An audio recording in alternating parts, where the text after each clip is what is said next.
you're in the city of LA. There's a lot of reasons for that that go beyond Measure S.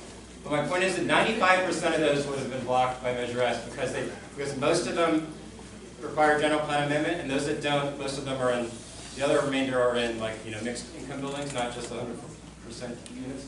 So in addition to blocking a lot of market rate units, in addition to banning most of the sites that our taxpayer money is going to go to try to actually house the homeless for the first time in 20 years, we're also saying these hardworking affordable housing developers, like I mentioned, Skid Row Housing Trust and others, they have a site they want to change get a general plan amendment to put up 100% affordable housing. No, like the sacredness of whatever standards we're talking about are more important than these people's lives.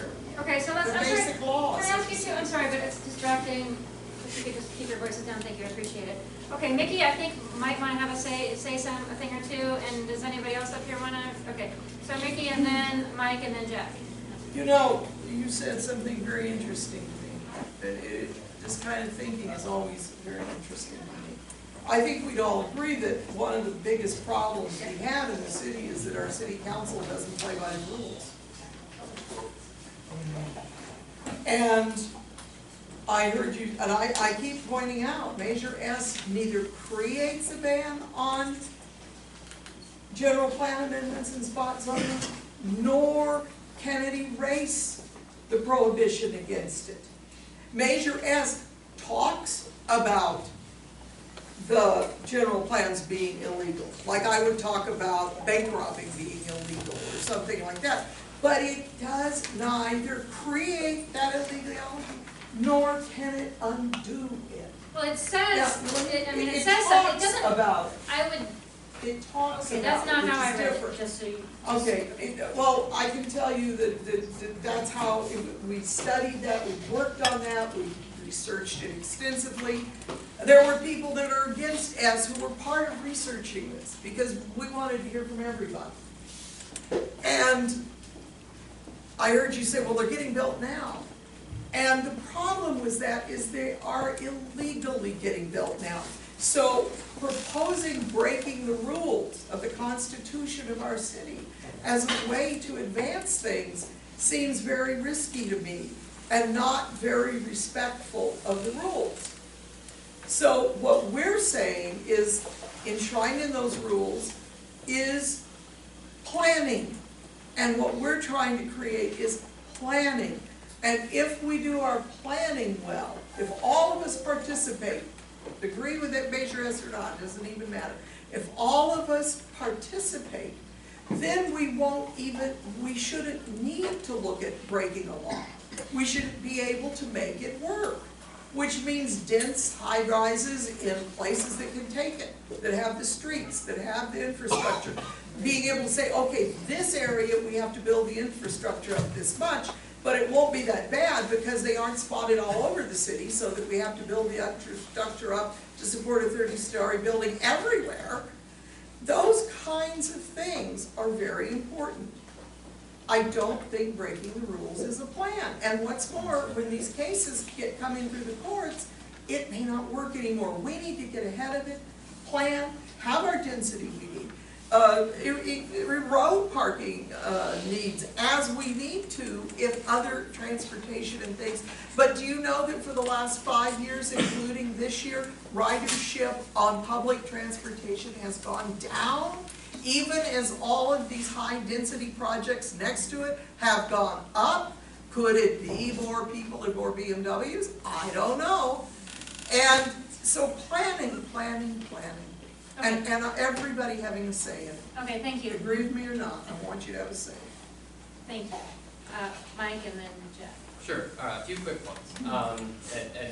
What I really want to answer is your question about why housing is expensive. Yes, but just, thank you, I appreciate that. Yes, metro ridership has gone down the last 5 years. That's mostly been on our buses. Our rail ridership has actually gone up steadily for the last 10 years or so. Not on each one. On like most of them. You're cutting bus service to push people onto rail. Absolutely, absolutely. I'm not defending the way Metro runs transit. I'm just clarifying that fact, right? That our rail ridership has gone up and the bus ridership has gone down. It's a big problem. With respect to the legality issue, I think that the dispute I have with your bank robbery analogy just that there is no question. Running red lights do. No, even that doesn't work, but I'll finish that. That there's just no question in any court in the country that robbing banks is illegal, right? Running a red light is illegal. There is a long, contentious jurisprudence about when a zoning amendment is and isn't legal, right? And We're that's, gonna add in here now. but the very fact that so many of these do go through, some are sued successfully, some aren't, right? It's a little bit of a more open question. And traditionally, the higher courts have in fact been pretty deferential to local governments about when they can do this, which we may or may not agree with. I think the city of LA overuses discretionary approvals. I think they undermine zoning. But to say that this actually doesn't do anything, right, because it's just illegal anyways, is belied, I think, both by how mixed the court decisions have been and the fact that, like, it happens. But to circle back to like why the housing is expensive, I mean, I'm going to sort of repeat what Mark said, which is just that we don't build enough supply. And I think that you can see that in the fact that rents have risen everywhere, right? They haven't just risen where we build fancy new housing, right? And I think that the fancy new housing is an artifact of our housing crisis, right? That it's expensive to build housing. The zoning makes it hard to build a lot of it. And because you can't build very much, you build to very high price points, right? But so it's just the same that if President Trump passes a law saying that Toyota can only send some cars to the U.S., you know, they're not going to send their mid-grade sedans. They'll send their luxury vehicles, right? And so, and I think that the biggest evidence that that's what's going on is if you look at the places that are probably the most expensive and that are having some of the most conflict over development or the most gentrification, they're not overrun with development. Like, yeah, Hollywood has had a ton of development, there's a lot of conflict there. But look at how expensive Venice has gotten, right? Venice has lost housing, right? Los Feliz and Silver Lake, which have totally transformed themselves, their physical landscape hasn't changed that much, right? What's happening is, you know, people are moving here, and wealthy people are moving here, and they're not stopped or motivated by the presence or absence of fancy housing. If there isn't fancy housing for them to move into, they move into less fancy housing, right? And that pushes out other people. Don't the poor move here? And so I think that the solution is that, you know, we do need to build more housing. That's not the only solution, right? We also have to really step up our efforts for subsidized housing, step up our efforts for support for people who have low incomes. But there's no solution to this that doesn't involve more market rate housing. And Measure S would make it harder to build market rate housing. All right, thank you very much, Jack. Let's go on. Yeah, let's get some of these folks who, the arms must be very tired. Yeah, like mine. I think by now. You in the back, you were wanting to speak earlier. So the first point, is this on? No, it's not. It's not on. No, it's not. The first point is that we don't have a luxury housing crisis. We have an affordable housing crisis. If you can spend $5,000 a month on rent, you have a glut. lots of luxury housing that you can get into. This supply and demand thing is completely inaccurate because putting more Lamborghinis on the street does not make a Honda Civic more affordable. My girlfriend works for a company that markets to internationally to get people to get their third, fourth home. It's not the same as a working class person who's only looking for one. And the reason things are unaffordable is because you can't get a $600,000 house with Chevy Hills anymore, so you move to Leimert Park, where I live. And you can't get a $300,000 house in Leimert Park anymore, so you move to historic South Central. And you can't get a $150,000 house in historic South Central, so people that look like me are pushed out to Reno Valley and Lancaster.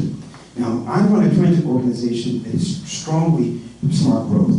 Your parking issue is completely inaccurate because on the Crenshaw corridor, we have parking reductions to incentivize commercial development. But it's across the board. It's not for any one individual project. It's across the board. Similarly, in that process, where our community plan was updated, the West Adams Community Plan, which goes from Robertson to Arlington, from basically Washington all the way to the Englewood border, that was updated so that around the transit sites we saw parking reductions and height increases. That did not stop the city council giving a general plan amendment that violated that. We had a site at Luskin in Jefferson. You know it because you go through it to get to LAX. Traffic nightmare. We advocated for that 45-foot limitation in the old plan to be increased to 75, 86 feet from 45, doubling the density from 1.5 to 3 to 1, doubling the density, drastic increase in height. Basically 4 times as much development was allowed in the site after the community had a conversation and said, you're right, we should have more housing here. The same day the final EIR for that community plan was released, the city council approved a general plan amendment for the cumulus skyscraper at 30 stories. So it's not a planning process, it's a corruption process. It's a problem that the city council currently has the ability to grant, or currently is illegally breaking the law to grant these general plan amendments to build whatever they want anywhere. And to the transit point, that's a transit station. But to what Jack was saying, the reason, and you're a professor at UCLA? A UCLA study just came out that said that gentrification is drastically occurring around transit lines because we're bringing in more market rate housing, not affordable housing. So I don't understand, and especially because I'm very familiar with all of these general plan amendment projects, why any of them would be allowed, even if it's just a handful, when we see a process that basically is seeking to build gentrification skyscrapers in certain parts of the city, and traffic skyscrapers in other parts of the city. That's the only reason these general plan amendments are used. Or the primary reason, excuse me, since I'm probably going to be quoted on that. But the point, I'll end with this point. One of those general plan amendment sites was also near a transit station at the Reef, an area that has a median income of somewhere around 35 to 40,000. 1,440 market rate units. A study was done as to what that would do to lead to indirect displacement. That is the pushing up of rents. Landlords becoming more aggressive to get higher paying tenants in. 756 people were said to be at high risk of being displaced from one mega market rate project. I got 6 in historic black and brown communities. 6. The biggest projects proposed in LA County are in Inglewood, Boyle Heights, and Crenshaw. I'm looking at the threat of mass gentrification, mass displacement, and I don't care about making sure that a few projects can go through, which is what you're talking about. I care about making sure entire communities are not displaced.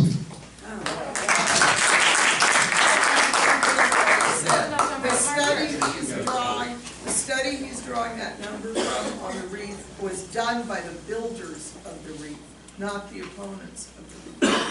Okay, there's a lot of that I actually think was over my head, but, So, yeah, Mark, go for it.